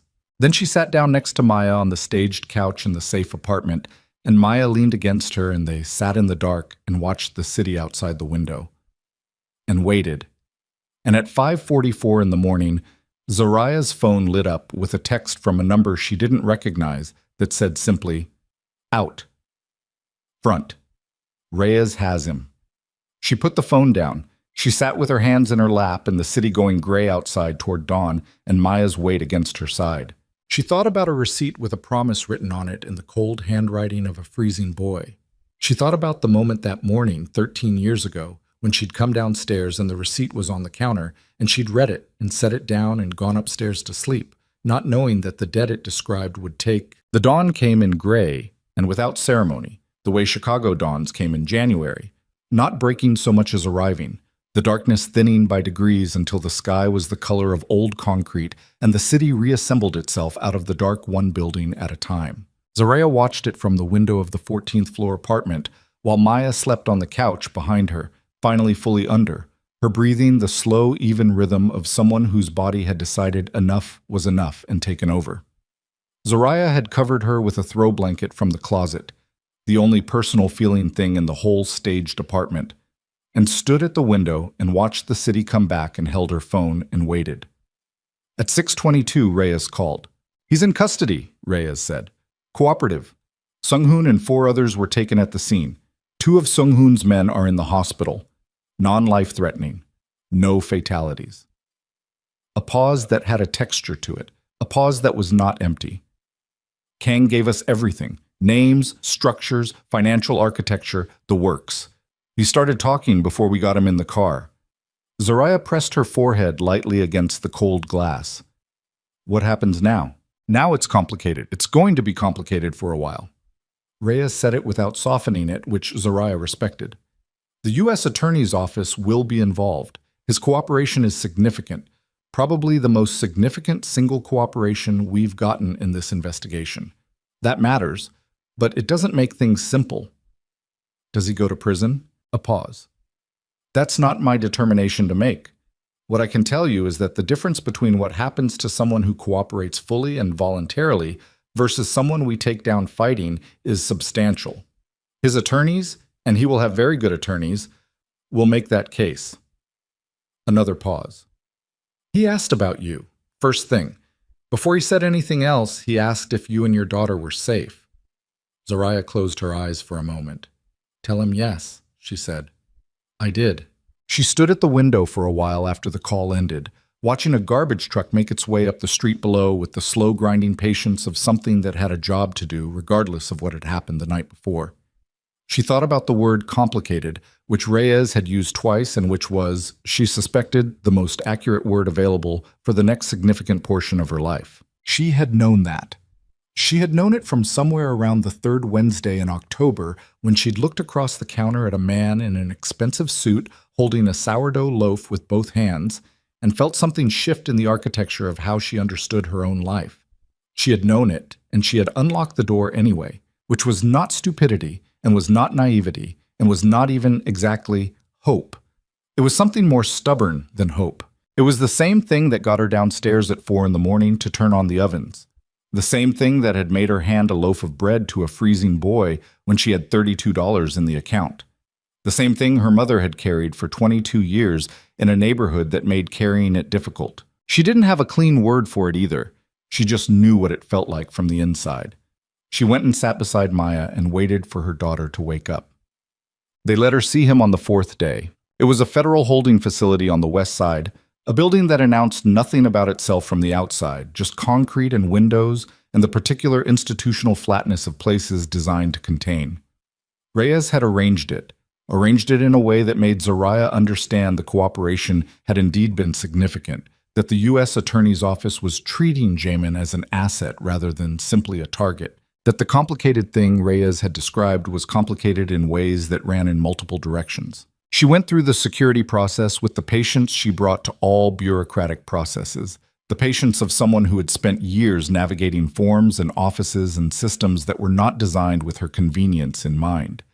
She handed over her phone, her jacket, her bag. She sat in a waiting room with plastic chairs and fluorescent light and a water dispenser in the corner that made a gurgling sound every few minutes like something uncomfortable. Then a guard took her down a hallway and through a door and into a room with a table and 2 chairs and no particular character, and she sat down and waited. He came in looking like himself and not like himself.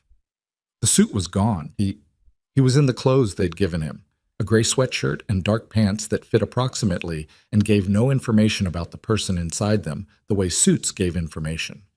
He was unshaven for the first time she'd ever seen him, 3 or 4 days of growth that changed the geometry of his face slightly.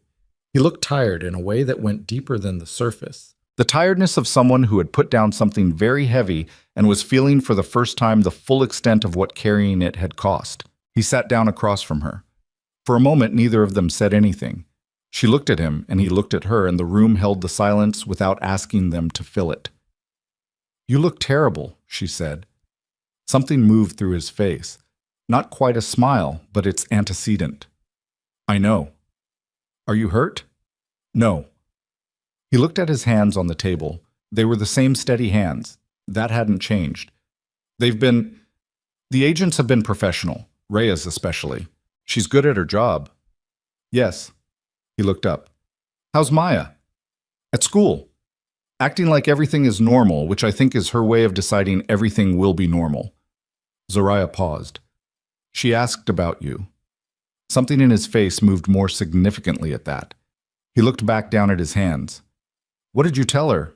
"That you were dealing with the consequences of decisions you'd made, and that you'd made a decision to deal with them honestly." She watched him. She said, and I'm quoting directly, "At least he didn't run." He was quiet for a moment. "She's right," he said. "I didn't run." "No, you didn't."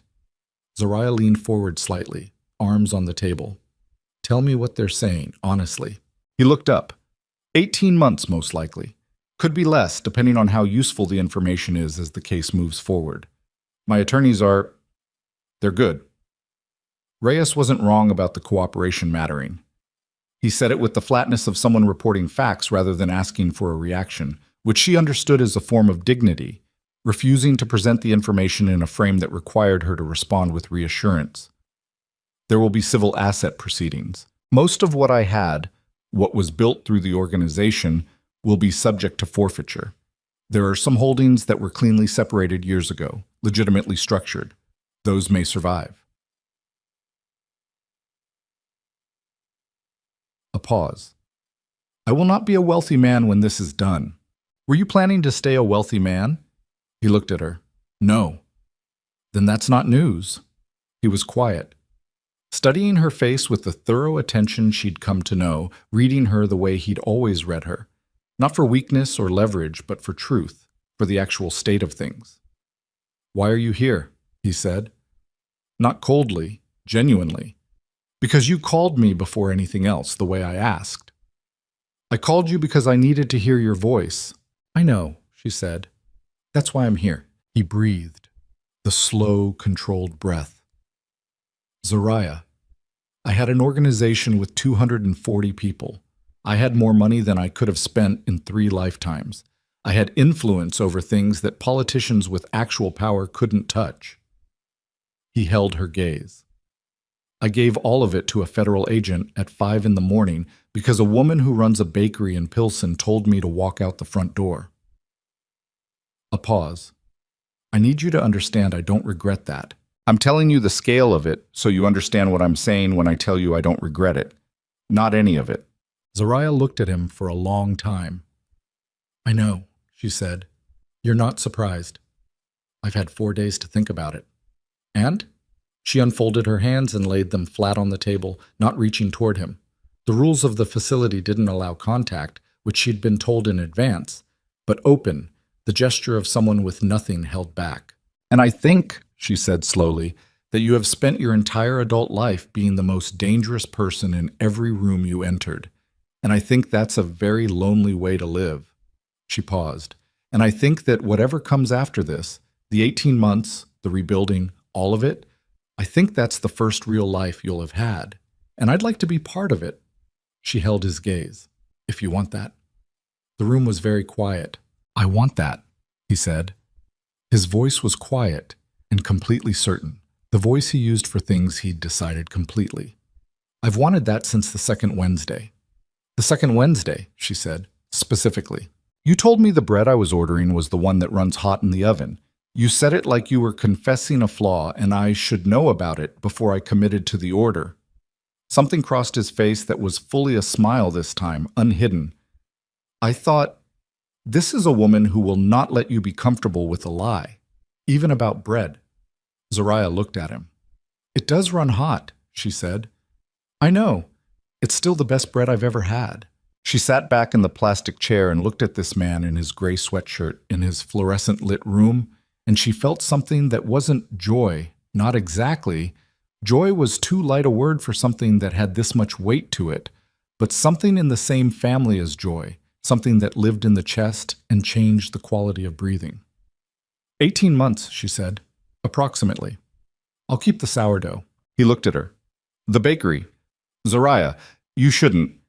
There are going to be associations. People who look into your business because of our connection. It could... I've been keeping that bakery open against the odds for 6 years, she said. I'm not going to let a federal investigation change that. She paused. And Jamin, I need you to hear this. When you come out, when this is done and you're on the other side of it, you don't come back with money. You don't come back trying to fix things or solve things or protect me from the consequences of my own choices. She held his gaze. You come back and you help me make bread. You come back and you help Maya with her homework. You come back small. Understand? He looked at her for a long moment. Small, he said. Human, she corrected. That's what I mean, human-sized. He nodded, the deliberate nod. I can do that. I think you can too, she said. I think that's actually what you want. The guard came to the door and indicated the time was ending, and Zariah stood, and Jamin stood, and they looked at each other across the table in the fluorescent room with its plastic chairs and its nothing quality, and the receipt was not between them, and there was no bread and no suit and no organization, just the two of them, and the particular understanding that had been building since the second Wednesday. I'll come back, she said. I know you will, he said. She went home and made bread. The 18 months moved the way time moved when you were too busy to track it, not in chapters, but in accumulations. The federal case proceeded with the thoroughness that significant federal cases proceeded with, its progress reported in brief news items that Zariah read with the flat attention she brought to things she needed to know without letting consume her. Jamin's attorneys were indeed good. The cooperation was indeed significant. The outcome landed at 14 months rather than 18. In a minimum security facility downstate that Zariah drove to on the third Sunday of every month with Maya in the passenger seat and a brown paper package of bread in the back. The visits were an hour each time. They sat across from each other at tables in a room that was less institutional than the federal holding facility, but still not a place where anyone was comfortable. And they talked the way people talked when the conversation had to carry everything, the week, the small events, the accumulating texture of ordinary days. Maya came on 4 of the visits, and on the 4th she sat across from Jamin and talked about her geometry class for 20 minutes with the full unguarded ease of someone who had decided a person was trustworthy and wasn't inclined to reconsider. And Zariah watched Jamin listen to her daughter and felt something settle in her that had been slightly unsettled since January. The bakery survived. This was not a small thing, and she did not treat it as one.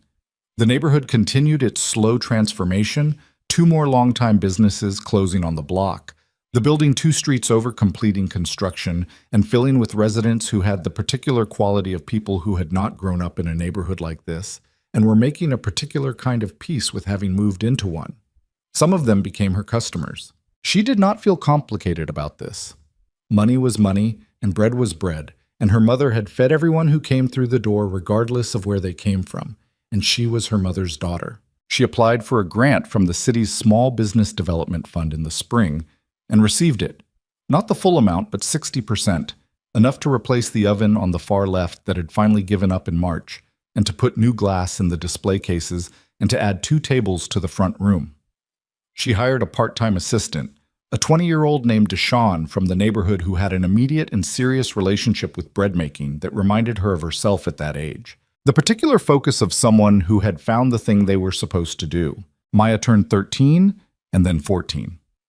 She grew her mother's height and kept her own particular serious quality, the directness that Zariah had worked to protect since she was small.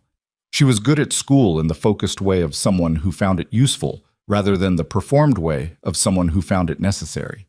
And she had her mother's instinct for looking at hard things without flinching, which was both a trait worth having and, Zariah sometimes thought, a trait that came from having lived the life she'd lived, and not from anything either of them had planned. On Sunday visits, she brought Jayamin geometry homework, which had evolved by the 8-month mark into advanced algebra, and they sat with it at the table while Zariah drank bad coffee from the vending machine and watched her daughter explain the logic of equations to a man who had once managed the financial architecture of a multi-city criminal organization and who engaged with the homework with a seriousness that was, she knew, not about the math at all. She did not visit her mother every Sunday anymore. Her mother's condition had declined to the point where the visits were harder to navigate. But she went every other week, and she brought bread, and she sat with her mother in whatever quality of presence her mother could offer that day. And on the days when her mother knew her and spoke her name in the old, full voice, Zariah held those moments the way you held the things you couldn't keep. Park Sung-hoon received 11 years. She read this in a news item the same week the first autumn came without a visit to the federal facility, without the 2-hour drive and the bad coffee and the table across from Jayamin, because Jayamin had been released on a Tuesday afternoon in late September, and Kim had driven him. Kim, who had gotten out ahead of the dismantling with the cleanest possible record and was now apparently running a legitimate logistics company in the suburbs. And he had stood on the sidewalk outside the facility in a pair of jeans and a gray wool sweater that he'd asked Zariah to bring, because he hadn't wanted to come out in the clothes they'd given him, and he'd looked up at the sky the way you looked at a thing you'd been away from long enough to need to relearn the scale of it. She'd been waiting by the car. He'd walked toward her and stopped about 3 feet away and looked at her with those eyes that were the same as they'd always been. That full banked attention, except that something in them had changed. Not the intensity, the weight behind it, the weight of a man who had been carrying something enormous for so long that the loss of it had changed his center of gravity, who was still learning where his balance was without it. "You look different," she said. "Good different or bad different?" She looked at him. The 14 months, the gray at his temples that hadn't been there before. The quality of stillness that was the same but somehow less defensive now, less maintained. The jeans and the gray sweater, which fit him with none of the precision of the suits, but suited him, she thought, more accurately. "Good," she said. He closed the 3 feet between them, and he held her, both arms, and she let herself be held, her face against the gray wool sweater, and she could feel his heart beating steadier than she expected. Not the racing of someone overwhelmed by the moment, but the measured beat of someone who had arrived at a place they had been moving toward for a very long time. "I told you I'd come back," he said quietly. "I told you I'd keep the sourdough," she said. He learned to make bread. This was not a metaphor, or not only a metaphor. It was a literal process that happened in the kitchen of Brooks and Daughters over the course of many early mornings in the months after his release. And it was harder than he expected, and he was worse at it initially than his precision-minded brain had anticipated.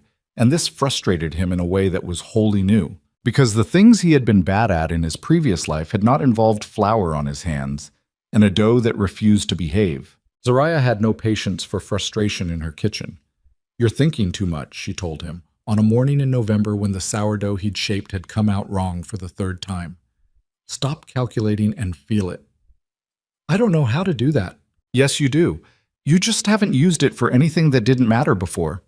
She took his hands and repositioned them in the dough, and her flour-covered hands over his was such a specific and ordinary thing that it moved through him in a way he couldn't account for by any framework his previous life had given him. "There, feel that?" He felt it. "Yes," he said. "That's when it's right." She stepped back. "Do it again." He did it again and again.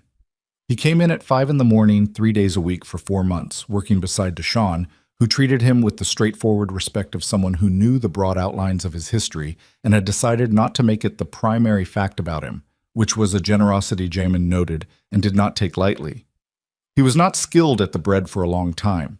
His hands were precise, but they were not yet intuitive, not yet broken in the way that bread demanded. But he kept coming. This was perhaps the most significant thing about the process, that he kept showing up at 5 in the morning to do something he was bad at in a place that belonged to someone else. And he did it without the armor of competence that had been his primary way of existing in the world for 13 years. He did it in the jeans and the work apron Zariah gave him on the second week, and the flour that never fully came out of the creases of his hands.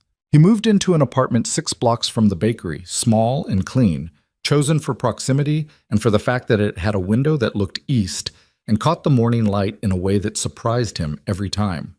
He was working with a non-profit legal organization that assisted recent immigrants in navigating the same systems he had navigated at 14 through worse means, an arrangement that had come about through Reyes, who turned out to have a broader understanding of what productive reintegration could look like than Jamin had anticipated.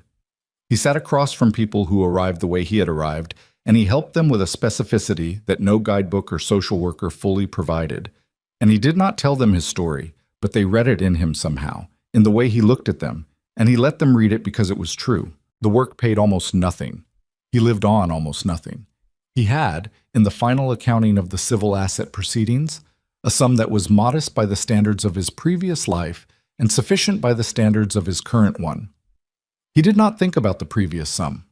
He thought about what he had now, which was a great deal more than he'd had on the January night he'd pressed his face against a bakery window with a fistful of coins. One afternoon in the spring of the second year, a Saturday when the bakery was closed and the kitchen was theirs, he made a sourdough that was right. He knew it before it came out of the oven, knew it from the weight of it and the sound it made when he tapped the bottom, the hollow note that meant the crust had formed correctly. He pulled it out and set it on the rack and stood back. Zaria came into the kitchen and looked at it. She picked it up and tapped the bottom herself and set it down and looked at him. "Finally," she said. "It took long enough. Most things do." She untied her apron. "Cut it." He cut it. She took a piece and stood there and ate it, and he watched her face, which was the most honest face he had ever known, which registered what it registered without calculation or performance. She chewed. She swallowed. "Good," she said. He felt something that he had no clean word for. Not pride in the sense of his previous life, not the cold satisfaction of a strategy executed correctly, but something warmer and more fundamental. The feeling of having made something with his hands and had it be received as nourishing. The feeling, perhaps, of having started over. Maya came in from the front of the bakery where she'd been doing homework, drawn by the smell, and she took a piece without asking, which she'd been doing since October, and she ate it standing by the prep table. "Better than last time," she said. "I know," he said. "Still not as good as Mom's." "I know that too." Maya looked at him with her mother's directness. This 14-year-old girl who had been in a bathtub at 4 in the morning because of the consequences of his choices, and who had said at least he didn't run with the matter-of-fact clarity of someone who had decided to move forward and was done adjudicating the past. "You'll get there," she said. She took her bread back to the front of the bakery. Zariah was looking at him. He looked back. There were things between them that had not been fully named, a relationship that had built itself in the particular way that things built themselves between people who had been through something significant together, not romantically accelerated but deeply rooted, the way trees grew near water, with a sureness that had come from pressure rather than ease. They were not moving quickly. They were not pretending certainty they didn't have. What they were doing was showing up, which Jamin had come to understand was not the lesser version of the grand gesture, but its more demanding one. The choice made not once, but every morning when the alarm went off. He had told her everything. All of it. Not in one conversation, but across many. The whole architecture of what he had built and what it had cost, and the specific people and moments and choices that he had made in the years between the bakery door and the federal facility. He had told it without softening and without self-dramatization, in the same flat factual register he used for everything that was real, and she had listened with the same attention she brought to all things. She had not absolved him. She had not told him it was okay. What she had done each time was listen until the end and then say what she actually thought, which was sometimes difficult to hear and was always true. He had come to understand that this, being told the truth by someone who had nothing to gain from telling it, was perhaps the rarest thing he had ever been given, rarer than money or power or the particular fear-edged respect of a room full of dangerous men, rarer than all of it. On an evening in late spring, a Tuesday, after Maya had gone to bed, and the bakery was closed and the kitchen was clean, they sat at one of the front tables the way they had sat on the first night. The October night, he'd put the receipt on the counter, and the world had tilted slightly on its axis. And the street outside was warm now, under the same orange lights, and the neighborhood was doing what it did in spring, opening up, people out later, the sound of the city carrying differently through the open windows. She put the receipt on the table between them. She had kept it all this time, in the nightstand, then in the drawer by the register, then the nightstand again, moving it with the periodic compulsion of someone who wasn't ready to put something away but hadn't decided what else to do with it. The paper was old now beyond its original aging, the creases fully soft, the ink in places almost gone. You could still read it, Jun Hei Jin, and below it, in the handwriting of a 14-year-old boy in the cold, I will repay this, every debt I have. I promise on my life. They looked at it for a moment. Do you think you have? She said. Repaid it. He looked at the receipt. He looked at her. No, he said. I don't think it works that way. He looked at the receipt again. I think some debts change into something else. I think they stop being about the original thing. What did this one change into? He looked at her for a long time. A life, he said quietly. The one I should have been living. Zariah looked at the receipt. She folded it once, carefully, along its oldest crease. She held it for a moment. Then she set it down and left it on the table between them. Outside, the spring night ran its ordinary life along the street. A couple walking a dog, the sound of Maricela's still open, a kid on a bicycle taking the corner too fast, the specific warm smell of the city after a day of sun that was nothing like the city in winter, and was, in its own way, just as itself. Zaria looked at the street, looked at Jamin, at the flowers she could still see in the creases of his hands from the morning. So what do we do with it? She said. The receipt. He thought about it. Actually thought, the way he thought about things that mattered. Frame it, he said. She looked at him. Put it on the wall, he said, with the other photographs. The neighborhood. A pause. It's part of the neighborhood. It's part of what happened here. She sat with this for a moment. Then she nodded, the small, decisive nod. Okay, she said. She left it on the table. He left it on the table. They sat in the spring evening and let the city come in through the open window, and neither of them said anything else for a while, because there wasn't anything else that needed saying, and because the silence between people who understand each other had a quality that speech interrupted rather than improved. The receipt sat on the table between them, old and soft and fully used, a piece of paper that had been a promise, and then a wait, and then something else entirely. A door, maybe, that two people had chosen to walk through, not knowing what was on the other side, knowing only that the walking through was the thing that mattered. Outside, the city went on doing what cities did. Inside the bakery, the bread was rising. That was enough. That had always been enough.